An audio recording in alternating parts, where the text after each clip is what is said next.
Okay, I'm going to give it a couple seconds because it takes a bit to populate the audience. You can see people rolling in. And as this gets rolling, you can all see that this is our Thursday webinar with the Minnesota Elder Justice Center. And this week's topic is elder abuse in Indian country. The attendee list is building as we speak.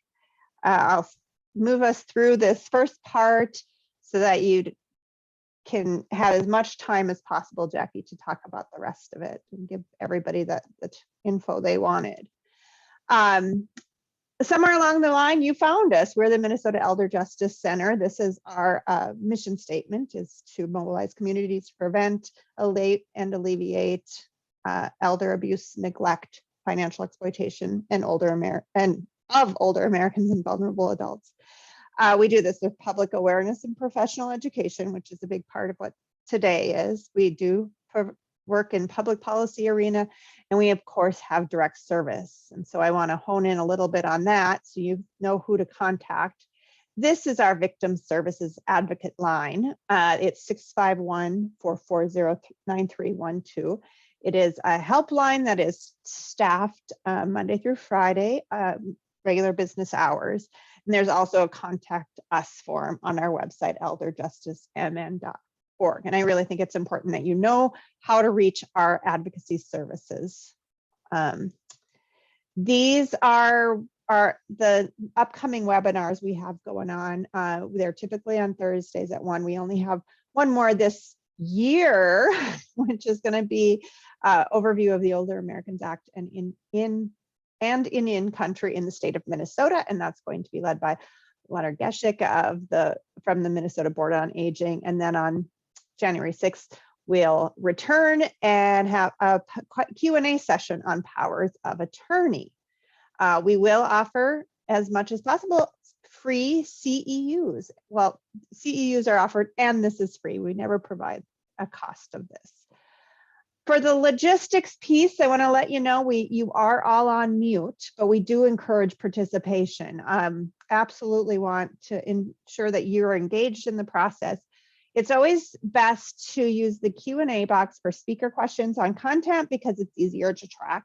We will be utilizing the chat box for some interaction as well. And of course, if you have some other comments, maybe you have some resources to share or ideas or tech issues, whatever it might be there. So use the chat box for that.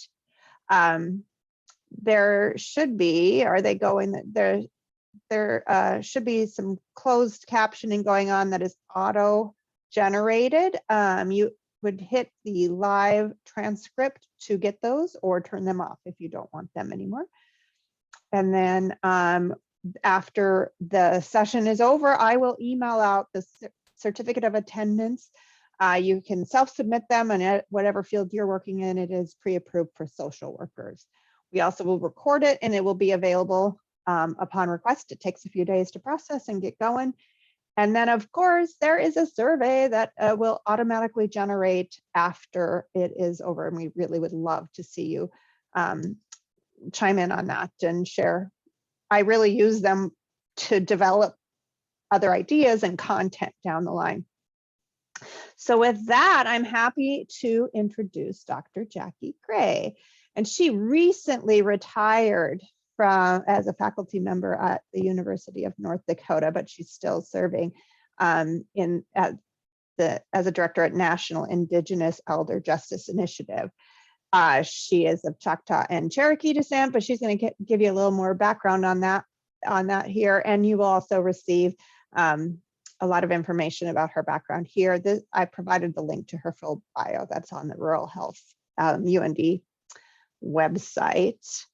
And with that, I'm going to switch over to your other presentation, Jackie, and you can take over. Give me a second to exit that one, and I'll go to yours.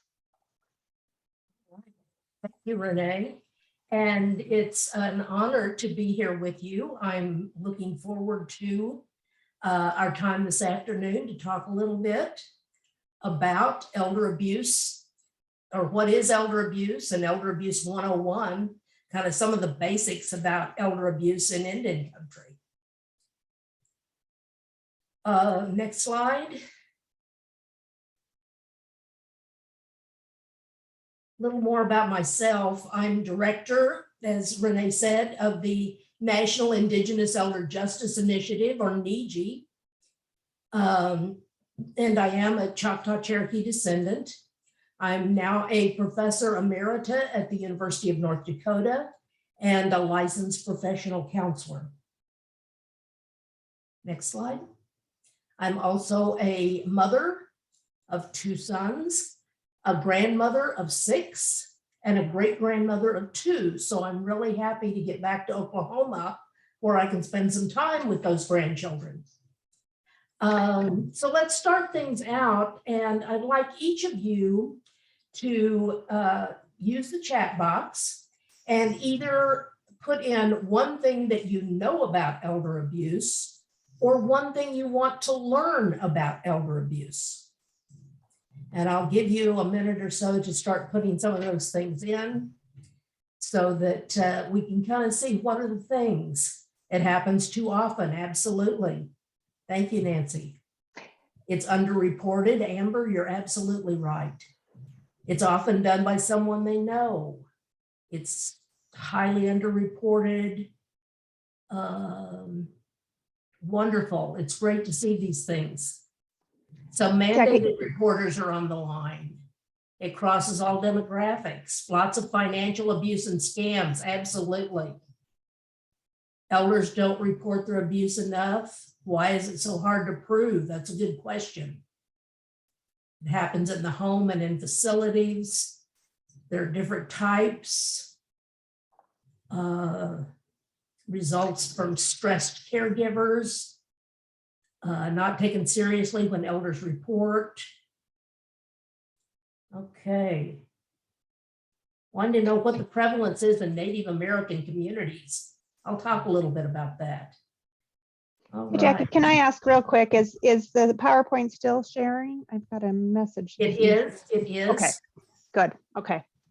All right, let's move along to a lot of really great things that you know and questions that you have about culture and things going on in Indian country and stuff like that. So let's move on. Thank you for sharing the information. It kind of helps me to get some things going. So we'll go to the next slide.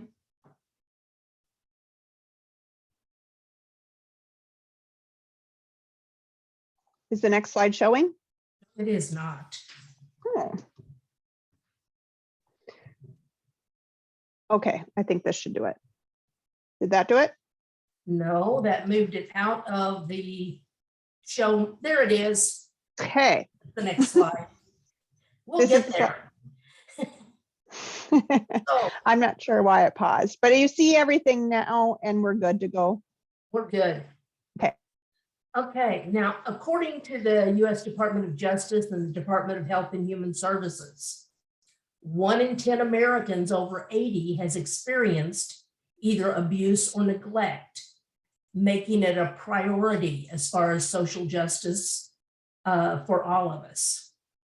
And elder abuse affects our communities on a lot of levels, from public health to civic participation, economic resources, and the costs are high for those that are affected individually and within society. Older people's losses can be tangible, like their homes and life savings, or intangible, like their dignity, independence, and sometimes even their lives. For society, it creates healthcare and legal costs that are often shouldered by public programs like Medicare and Medicaid, and it reduces older people's participation in our communities. And we know that those elders' participation in our communities really helps to pass on that culture and our values and those important teachings that we want to make sure are included to carry on the culture. So you see, there are many forms And it's also widely underdetected and, as many of you said, underreported. So let's move on to the next slide. So what causes elder abuse? Well, as some of you commented in the chat, whoops, we need to go back one. Okay. Some of you commented on the chat. You know, it can occur, it occurs way too often. It keeps jumping. Okay. That's my fault. I'm trying to change the view. Ignore me in the background, sorry. Okay. I'll just go on and talk and you can do whatever you want. Well, it's the wrong view that seems to be showing up, Right, but it we'll needs- get through it. But Okay. I'm working on it in the background. You keep. Okay. When our social supports aren't in place, elder abuse can happen more often. And we need to keep connected as we age. That social isolation, lack of access to those supports and community services, lack of connection with other people. The pandemic has really contributed to that social isolation, and we've had to really be creative in trying to keep those elders that tend to be alone in their homes more connected with people during those times. And those, you know, we see a lot about the elderly and nursing homes and things like that, but it's also true for those living in their homes alone, that they tend to really be isolated. We need those support services. So few tribes have an elder abuse code or an elder adult protective services that can look into any reports. There are a lack of a lot of services and things like that. And we have trouble meeting the physical, mental, and emotional needs just in carrying out their daily activities. When you're socially isolated without accessible quality services, then it's more apt to be exploited by someone else. So those scams and things like that are going on the elders are much more vulnerable to them. We also have a lot of ageism and negative stereotypes based on prejudice about age. And that can make things play a role in elder abuse.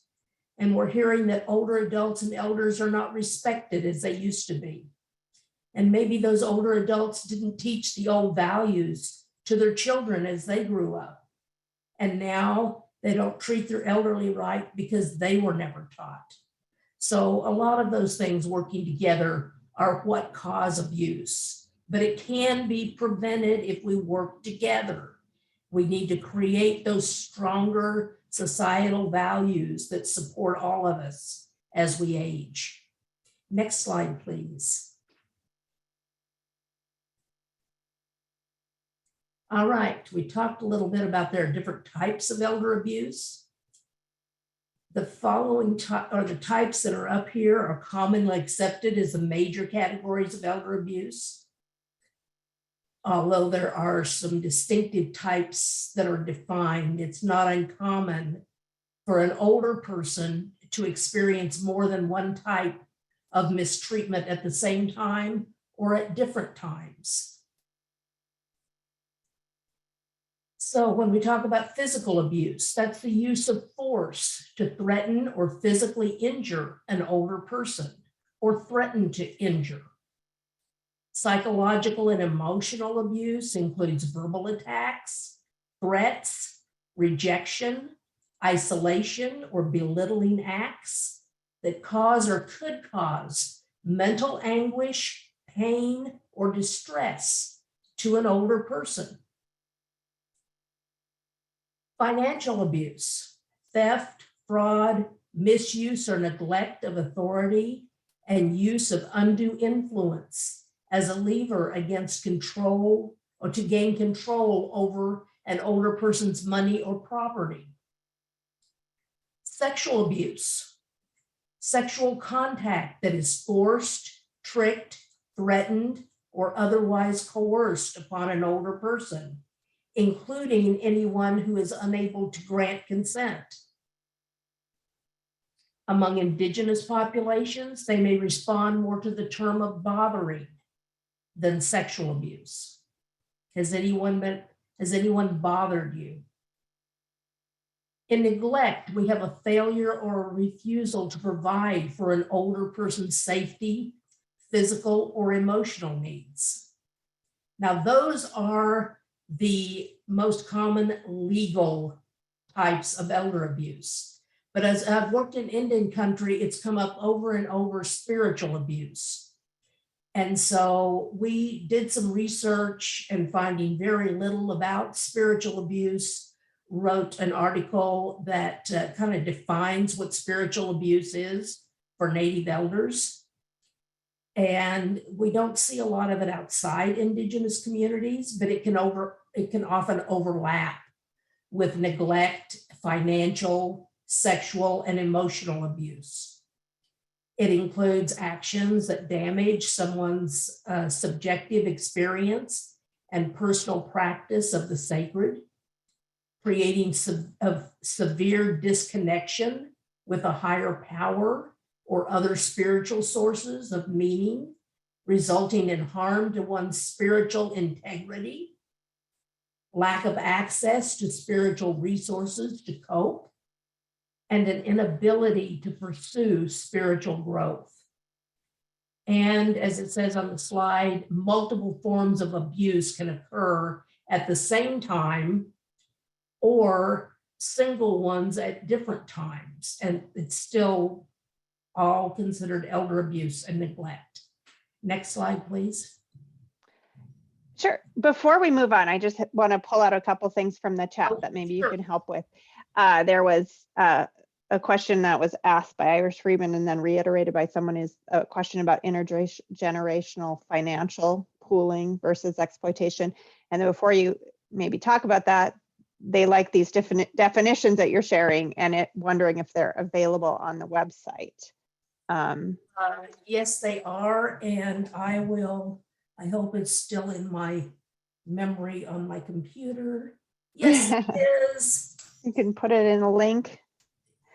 So if you have a link you want to share in chat, that would be. There we go. There's the link to Okay. A fact sheet on elder abuse in Indian country that has a lot of that information. And it's also in a training module that we have on the website on elder abuse. Great. So it's in both those places. Okay. Was there more to that question? Well, and then there is a question here that, no, I just said it.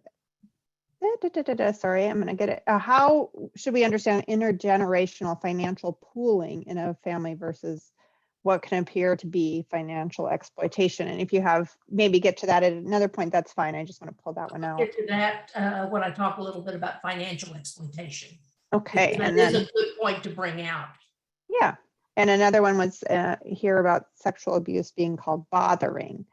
Yes. The other thing that I didn't mention is many times if you ask about abuse, you don't get a response.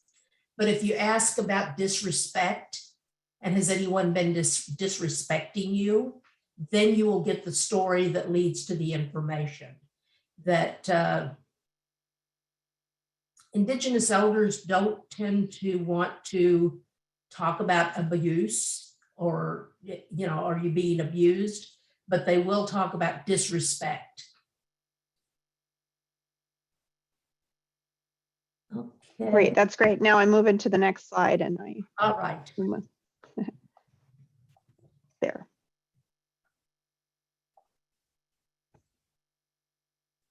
Okay, so with emotional and behavioral, some of the signs of emotional, psychological, behavioral include some unusual changes in sleep or behavior. And, you know, sometimes, you know, a person's sleep is disrupted, like with my recent move and all the stress related to that, my sleep has been disrupted. But if there isn't something like that that you can identify it to, then you might start looking and say, what else is interfering with their sleep? An increased fear or anxiety, if they tend to be fearful or anxious around a particular person or in particular situations, that may be an indicator. I mentioned before, isolation from friends and family. As I've been presenting around the country since NEJI first started, I've heard a lot of stories about elders that a family has the elder living with them and then they lock them in their room, or they're living with the elder and they lock them in the room because they don't want to deal with them. It's to, you know, they don't want them wandering off or something like that, but it can cause a lot of social isolation, especially when they're keeping them from friends and family that want to visit with them. So that needs to be taken, you know, it's a continuum with everything, and you need to take a look at those things. And then withdrawal from normal activities. If there's something that they usually do that gave them joy, especially, and they no longer participate in that, it may be because, you know, something is bothering them about it. There may be someone there that they're uncomfortable with, or, you know, when people yell and scream at you, you tend to withdraw from that and not put yourself in those situations. So examining, you know, if any of these things are going on, what's behind it. Next slide, please.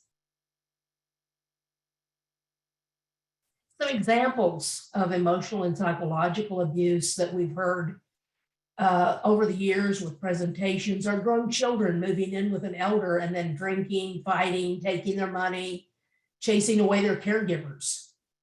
As I said earlier, confining that elder to one room and no interaction with family. Verbal abuse by young family members, showing that disrespect to the elder. Children threatening the parents or grandparents that they'll put them in a nursing home if they can't move in with them, or if they don't do something they want them to do. Another thing that elders bring up often is not listening when the elder speaks, speaking over them, you know, shouting them down, things like that. Treating them as if they don't matter anymore is a real psychological assault on a native elder. Next slide, please. Okay, signs of physical abuse. So things such as dehydration or unusual weight loss, you know, questions, is it physical abuse or is it neglect? Is it the elder not taking care of themselves, or is there someone else involved in not providing them the things that they need? Missing daily living aids, and you see the eyeglasses there, intentionally moving around and, you know, moving their canes or their walkers out of reach, moving their eyeglasses where they can't find them, you know, things like this, setting things up to where they're more apt to fall. All of those types of things may impact physical abuse.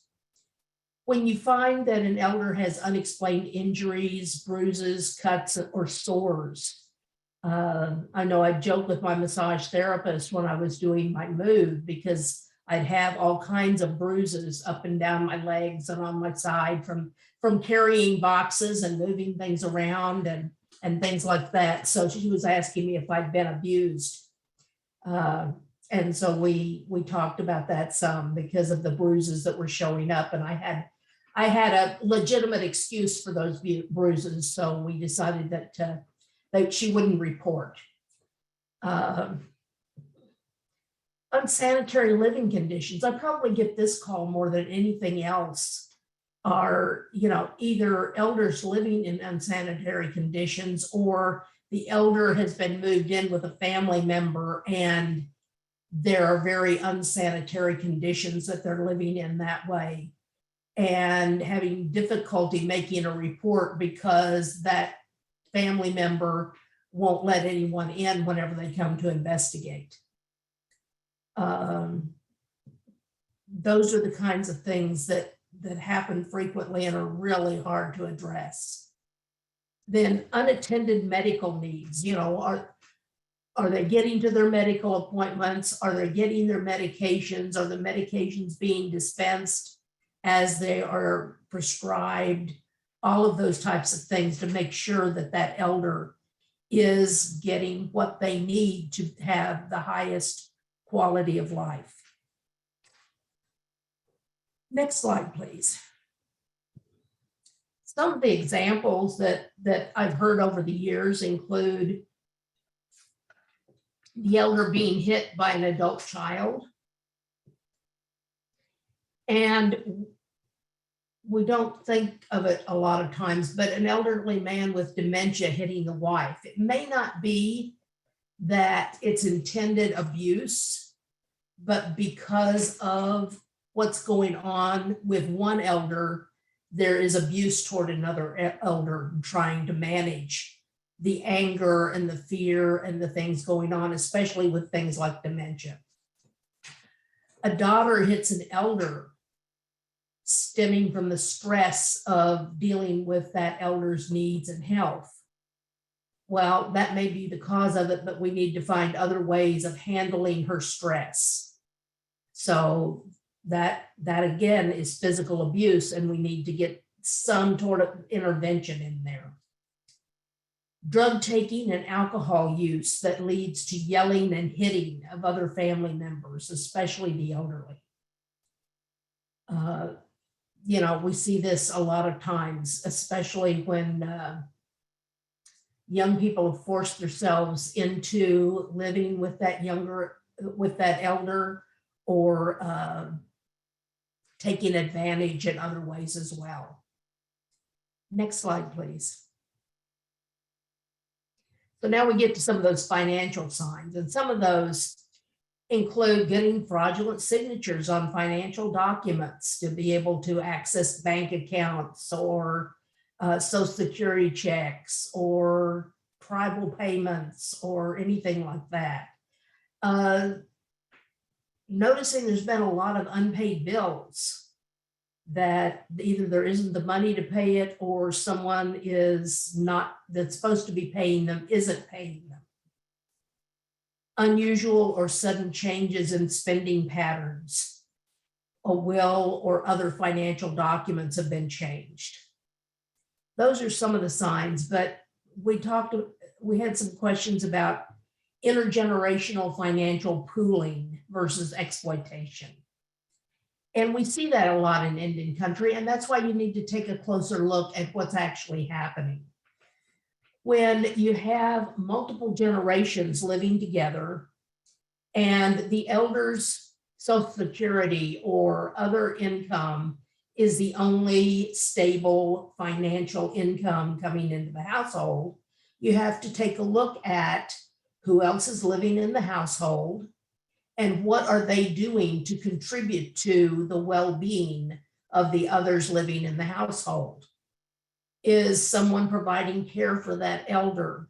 Is someone, chopping the wood or hunting, or somehow bringing in, doing the gardening, or somehow bringing in other sources to provide for the family? How is that being managed? It's not like, oh, you've got access and you're spending all grandma's money, but to feed the whole family and to do all of these other things. But how is everyone contributing? And is the household satisfied with how that's being done? Everyone in the household, not just the elder or not just the other family members. So that's a really important part, because that happens a lot in Indian country with multi-generational homes. And you really need to take a closer look at how that's working and who all's contributing, Is everybody just living off of grandma's check, or how is that working out? I hope that addresses your question. Next slide, please. So some examples of exploitation: the granddaughter wiped out grandma's bank account, or misusing the elder's monthly check and not paying for food or bills for that elder. Gambling away the elder's only income. Taking the elder's personal items. Taking their check. Grandchildren pressuring an elder for money. The family borrowed money and didn't pay it back. A granddaughter and boyfriend moved in and were supported by the elder. Again, you know, are the granddaughter and boyfriend doing some things to help out in the household, helping the elder, or are they exploiting that elder? Next slide, please.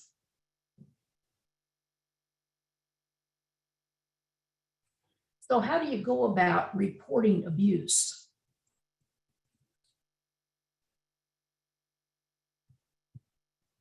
Well, first of all, you don't need to prove that abuse is occurring in order to report it.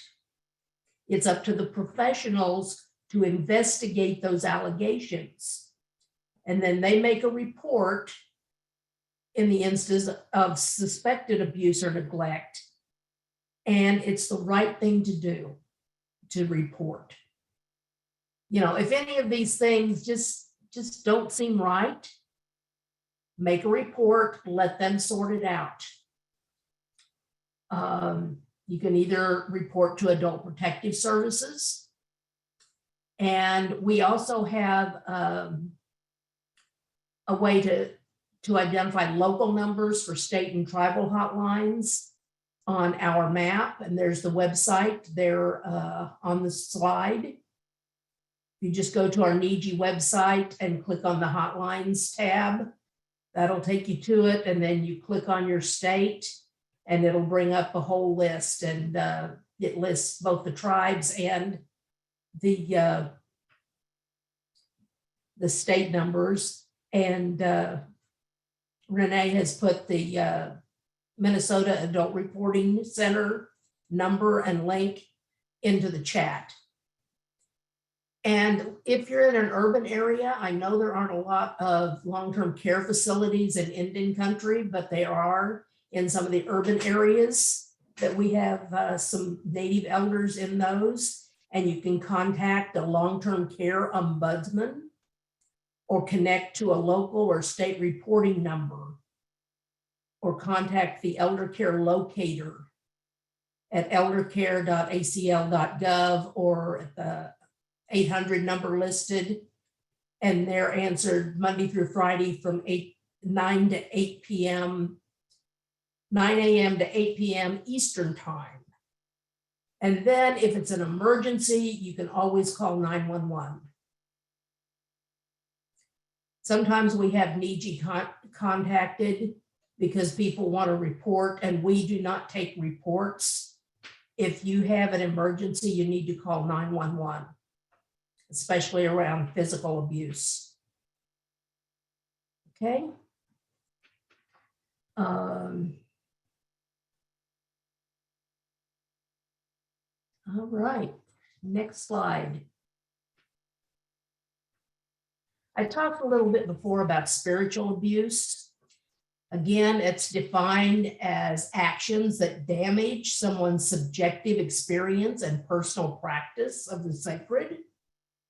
It's creating a severe disconnection with a higher power or other spiritual sources of meaning, and results in harm to that person's spiritual integrity. That lack of access to spiritual resources to cope, and an inability to pursue spiritual growth. Some examples: preventing that elder from attending spiritual activities or ceremonies. Theft of an elder's ceremonial items to sell or use without permission. And we know that that permission is really important in the passing along of any of those ceremonial items. Comments or activities which are damaging to the elder's spirit or sexual abuse as a spiritual activity are examples that I've heard from different elders of the communities. Next slide, please.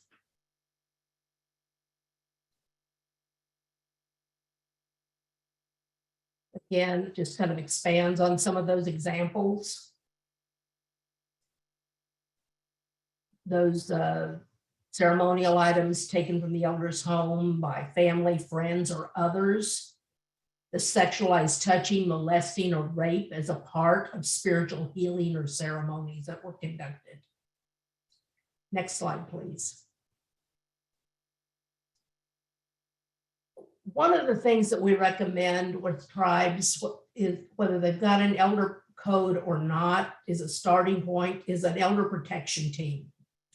And this team is made up of members, including the elder, but representing like senior services, housing, healthcare, law enforcement, adult protective services if they're available, maybe the tribal attorney, or because Minnesota is a 280 state, it may include a state's attorney or a state adult protective services.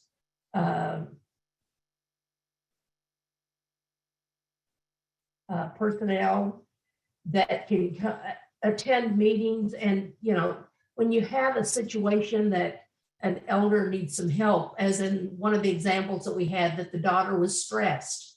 Well, can we find some places that the daughter can get some respite and get someone else in to provide some care for a little while and give her a break so that she's not quite as stressed and that abuse isn't happening? Are there other things that can take place? A lot of times we have grandparents raising grandchildren. If it's a matter of respite for the elder, there are some Title VI funds that are available to, like, send the kids to camp or get them involved in some activity or something that give the elders a break from taking care of the children. There are lots of things that these resources can come together and say, okay, these are things that are available that can kind of help to address this situation and try to problem solve and reduce the chances of something occurring.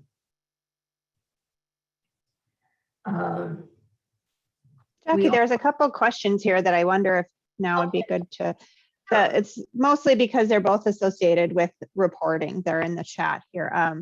Somebody's asking, and I'm not sure you would know this specifically because every reservation will be different, but how does abuse get investigated if it occurred on the reservation? As a mandated reporter, can I still call Mark, and will they forward me to the tribe where it's located? And again, you're not, you're a national organization, so you may not know the ins and outs of Minnesota, but do you have insight on that one? Mark is? That's the Minnesota Adult Abuse Reporting Line. I did share that link because that's that we have a statewide reporting system that forwards to the appropriate. Wasn't familiar with the acronym. Sure. But as I said, Minnesota is a public law 280 state. And that means that the tribes have agreed to turn over some of their sovereignty to the state to handle certain things. And this is one of them. The exception to that is Red Lake is not a part of that. So any of the other tribes, you could go through Mark. I think if something from Red Lake was reported to Mark, they would probably have to get in touch with the tribe. Gotcha. And then the other one, which is associated to reporting, what are some things you can do if you've called 911 or APS, but the caregivers won't answer the door and VA isn't able to? That's a challenging one that I think requires. Because if they don't answer the door, you can't force your way in, and they have to have probable cause or, you know, something that demonstrates that there is that abuse or neglect in order to be able to go in. It gets Persistence, I very guess. complicated. Mhm. And it's a really difficult situation. Right, and I think your example of that, this slide, the elder protection team may be where somebody has to go to try and work It's- collectively, yeah. Well, and you know, one of the questions I get an awful lot is if you've got someone that's alcoholic and they won't stop drinking, and they're basically, it's self-abuse, you know, can you do anything about that? Well, the difference between child abuse and adult elder abuse is that elders are not minors. And so they can make those decisions for themselves, where a child, someone else is responsible for those decisions. And as long as they know what the consequences are and they choose to keep doing it, you know, you can't do much about that. We all wish we could control some things, but not always can that do it. But an elder protection team a lot of times can work and say, you know, not necessarily with the alcoholism, but with a lot of other things, be able to come up with resources that all participants can work with. And a lot of times people don't want to report because they don't want people to go to jail. They don't want their family members. They don't want to be involved with the legal system. That may be their only caregiver. Things like that. And finding we call it restorative justice, where we find a way of resolving the issues for the relationship and repairing that relationship as opposed to punishment. So that's something that's common. We can go on to the next slide. Oh, I was going to say, we do have an elder protection team toolkit available on our website. And you can go to our landing page, and it's along the right-hand side to click on that. Now, elders are more vulnerable because of the physical changes that occur as people get older. And that reduces their ability to do some of those activities of daily living.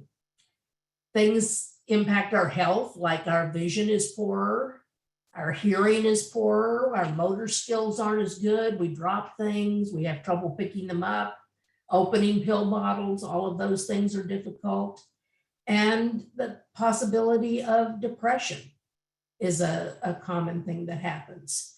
Cognitively, we have difficulty processing information. We can't think of things as well as we used to. We have trouble problem solving and reasoning. Getting out of, you know, we get into cyclical thinking and we can't get out of that. So don't have that flexibility in our thinking as much. And our memory isn't as good as it used to be. The social isolation includes that poor health, that we can't get out and do things like we used to do. Retirement.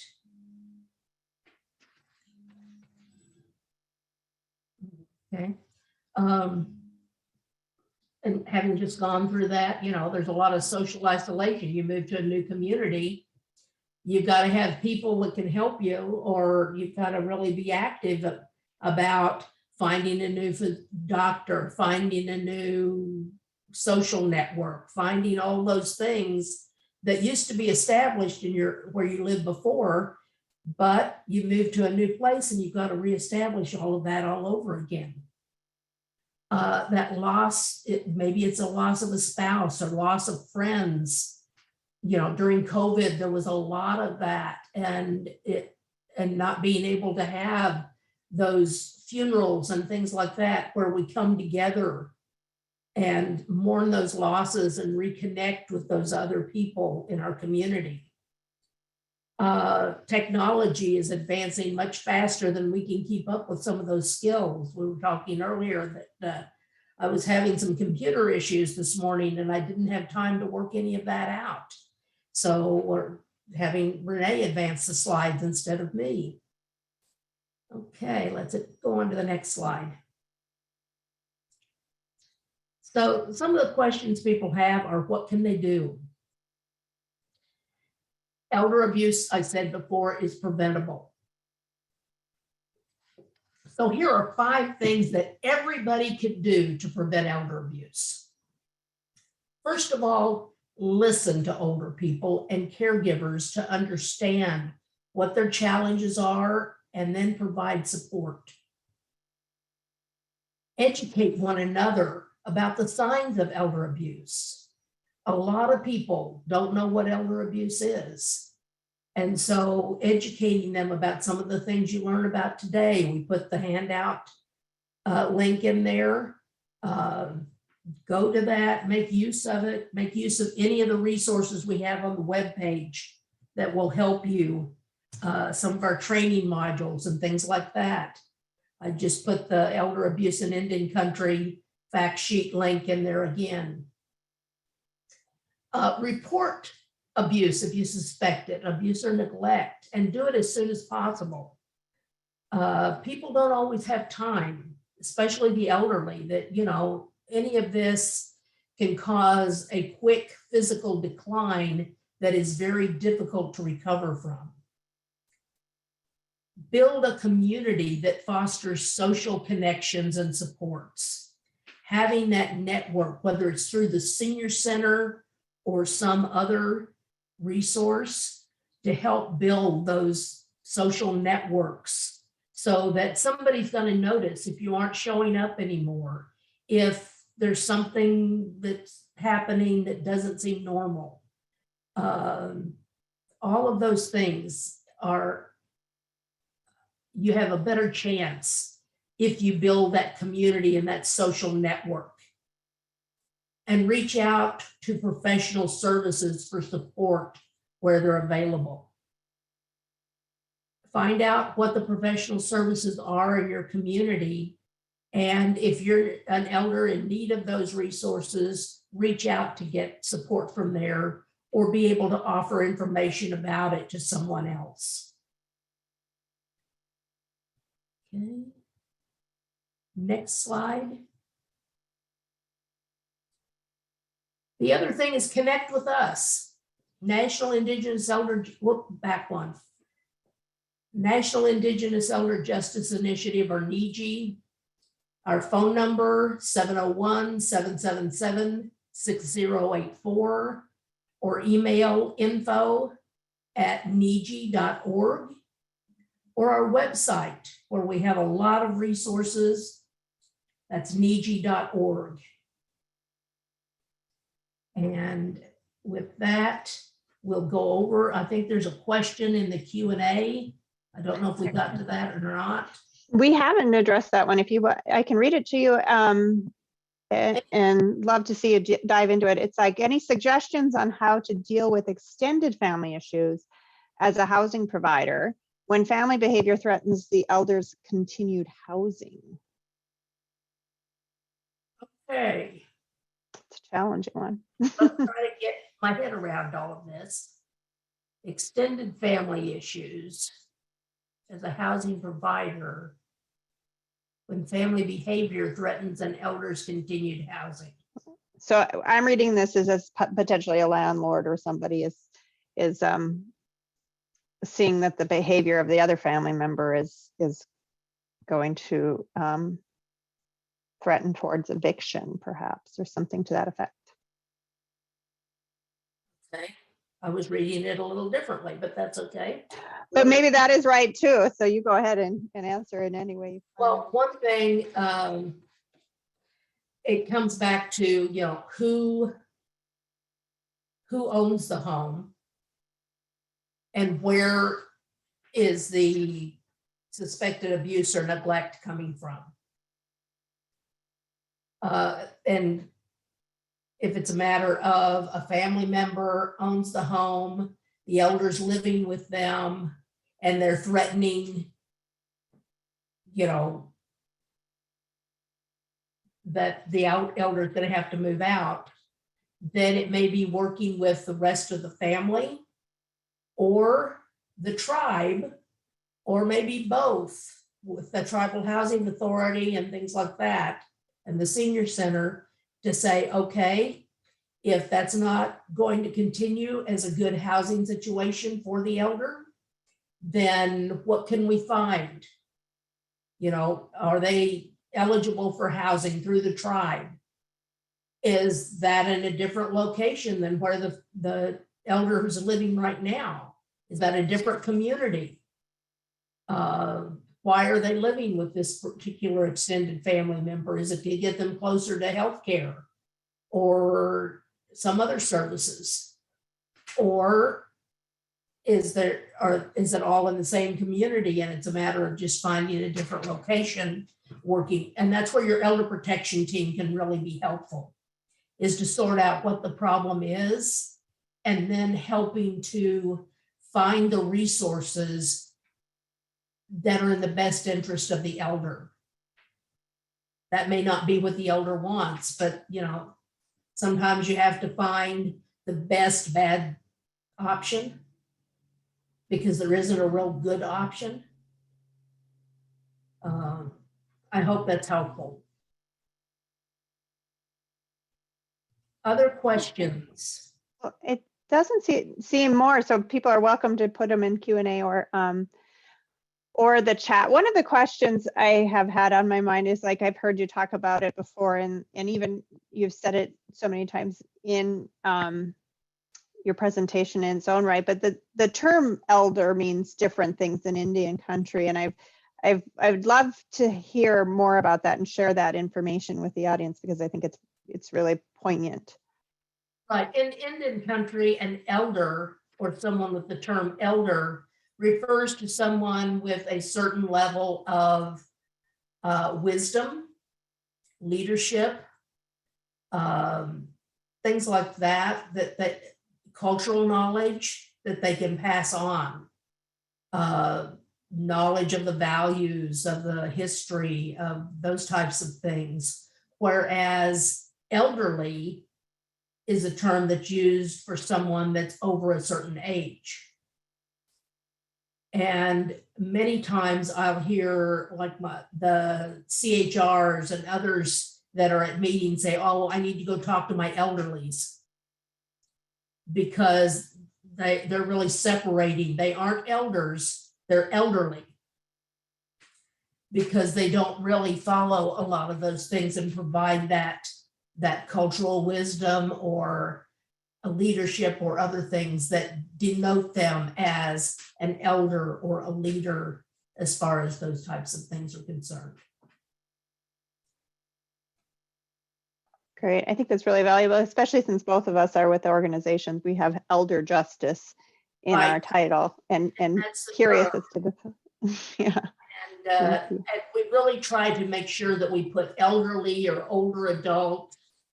You know, we've also gone through a whole lot within the NEJI organization of, okay, how do we use these terms?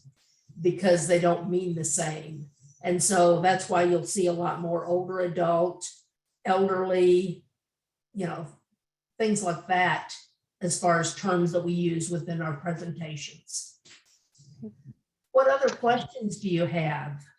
These have been Well, really great. Yeah, I really am enjoying all the chat that's come through, though I think we've addressed that they provide a lot more useful, I guess, context to it all, and what people are coming and seeing as well, and that there's an interest in the definitions you provided in the front end and how that plays out. I know that the next few slides are resources, which is a very lengthy list. So I want to let everybody know I will be emailing out this slide deck for you so that you can see them. And I'm sure that they're in those. I've linked the website for NEJI, and as well as the fact sheet you sent, so that you can see those as well. That it's a 2-page list. Oh, these are your partners, I guess, not the resources, but this will go out to everybody. Yeah, and I don't know if you wanted to say more about the other resources and partners. This was the last page. What I just put in the niji.org/training links into our training modules. And we have modules for various professions. There's the basic one on just what is elder abuse. We have one for legal, for policy. The one in policy includes developing an elder abuse code and also an elder protection team. It has all of that material and information. There's one for healthcare providers, one on medication issues, one on financial exploitation, social services, caregivers. And we're just completing one that should be up within the next couple of months on behavioral health for elders. I think that's all of them. My memory's going. I'm getting to be one of those elderlies. But those are the ones that I can remember off the top of my head right now. So feel free. We really are excited about those trainings. They are interactive. So, and they have vignettes in them about some of the different situations and things like that. So, and we've used native actors for all those vignettes. It's great. Well, I'm looking forward to looking over that. And I want to thank you for participating in our webinar and sharing your information from your retirement. I will, as I said, everybody will receive a copy of these slides and the CEU will be emailed out shortly. I should have that out to you soon. I want you to also note that there will be a survey that will generate after this is over. Really want you all to take some time to do that. Especially provide ideas for upcoming educational opportunities. I hope that we can have you back again, Jackie, to share a little more in depth, since you have so many training options within your group. I think that would be valuable for all of us. Next webinar will be December 16th, and you can see and register for that at our website, elderjusticemn.org. And I want you all to have a great rest of the week and a wonderful weekend. Many, many thanks to you, Dr. Gray, for being here with us and sharing your wisdom as a true elder. How's that? It's been my pleasure. All right. Bye, everybody.